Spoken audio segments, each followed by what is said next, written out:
महाराष्ट्र की भक्त थी, उनका नाम है कानोपात्रा। क्या नाम है? पंढरीनाथ जी की भक्त हुई कानोपात्रा।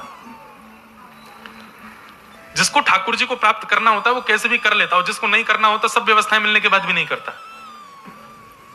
कानोपात्रा एक वैश्या की पुत्री थी। इनकी माताजी का नाम श्यामा, नगर वैश्या थी।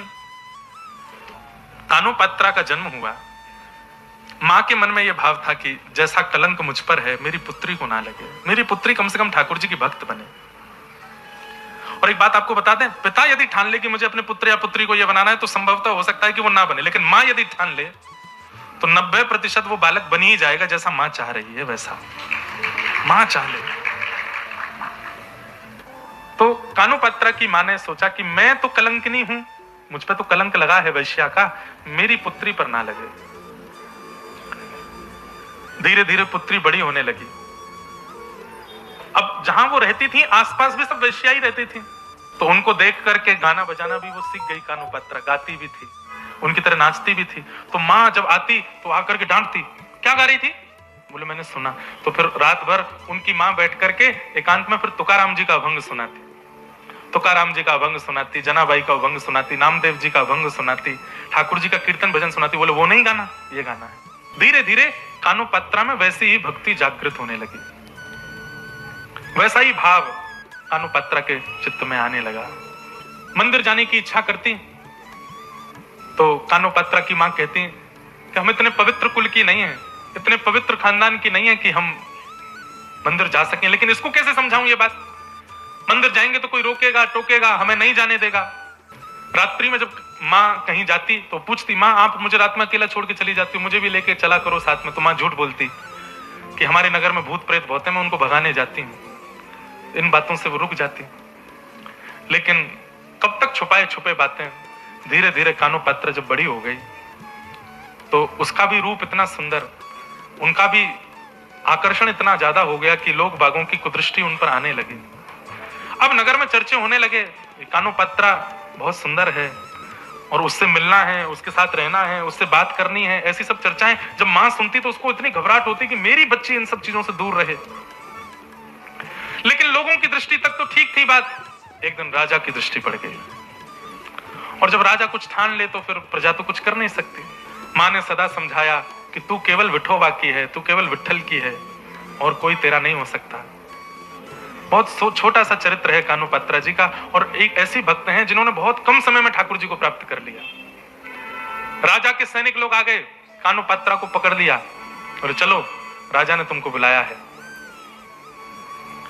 कोई अंतिम बात तुमको करनी हो परिवारी जनों से, मां से, तो कर लो, क्योंकि अब तुम वापस नहीं आओगे, अब तुम राजभवन में ही रहोगी, राजा को सुख प्रदान करना है। तो कानोपात्रा से जब पूछा गया कि तुम्हारा अंतिम इच्छा कुछ हो तो बताओ, तो उसने कहा मैंने जीवन भर विठोबा के कीर्तन सुने हैं, जीवन भर विठोबा का केवल नाम सुना है, दर्शन नहीं किया। एक बार मंदिर में आज्ञा लेकर के पुजारियों से कहा, आप तो राजा के सैनिक हैं, आप तो जो चाहे कर सकते हो, जब राजा मुझे बुला ही रहे हैं तो राजा केवल एक प्रस्ताव दे दें, मुझे एक बार विठोबा को देखना है, उनको देख के मैं आ जाऊं। तो मंदिर में प्रवेश वर्जित था, वैश्या की पुत्री है, लेकिन राजा ने आज्ञा कर दी, बोले नहीं इसको दर्शन कराओ, उसके बाद ही हमारी सेवा में रहेगी।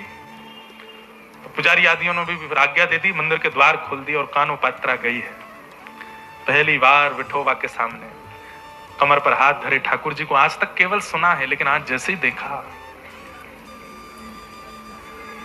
सन्मुख गई, जाकर के कानोपात्रा के नेत्र सजल हो गए, और सजल नेत्रों से ठाकुर जी से कहती है कि नाथ मैं आपकी हो चुकी हूं, बचपन से मैंने आपको अपना मान लिया है, आपने मुझे माना कि नहीं ये मुझे नहीं पता, पर मैं आपको अपना मान चुकी हूं। अब आपके अलावा यदि मेरा कोई स्पर्श भी करे, मेरा कोई वर्ण करे, तो इसमें मेरी कोई लाज नहीं जाएगी, आपकी लाज जाएगी। अरे कोई बहुत बड़ा व्यक्ति यदि सामान्य को अपने जीवन में बुला करके कुछ समय बाद उस सामान्य का त्याग कर दे तो सामान्य पर कुछ नहीं जाएगा, उस बड़े की निंदा होती है। हम सामान्य जीव हैं, हम आपकी शरण में आए हैं, आपके चरण में आए हैं नाथ, मैं आपकी शरणागत हो गई हूं। और सुनिए, मैंने सब जगह फैला दिया है कि मैं आपकी हूं, मैंने नगर नगर में गांव गांव में जाकर के कह दिया है मैं आपकी हूं, और आपके बाद यदि वो राजा मुझको स्वीकार करेगा तो इसमें आपकी बड़ी निंदा होगी नाथ। अब वो राजा मुझे स्पर्श भी ना कर पाए, ऐसी योजना आप बनाओ। प्रभु जी मोरी क्या बिगड़ेगी, जाएगी लाज तुम्हारी। कानोपात्रा ने ठाकुर जी से कह दिया, और यदि आप मुझे स्वीकार नहीं करे हैं तो फिर आप पूरे पंढरपुर में जाके घर घर में जाके बता दीजिए सबको कि कानोपात्रा को मैंने स्वीकार नहीं किया। लेकिन नाथ, उसमें आपको बहुत श्रम होगा। इतने हजारों घरों में हर घर में जा जाके आपको बोलना पड़ेगा कि कानोपात्रा मेरी नहीं है, कानोपात्रा मेरी नहीं है। इतनी हजार जगह जाकर के आप श्रमित होंगे, उससे अच्छा तो इस कानों को स्वीकार कर लीजिए ना। ये सामने खड़ी है, द्वार पर खड़ी है, आपके हाथों में हथकड़ियां, पैरों में बेड़ियां, सैनिक तलवार लेकर के खड़े हैं। कानोपात्रा हाथ जोड़ करके ठाकुर जी से कह रही है कि नाथ, मैं आपको मान चुकी हूं अपना, अब आप भी मुझे मान लो।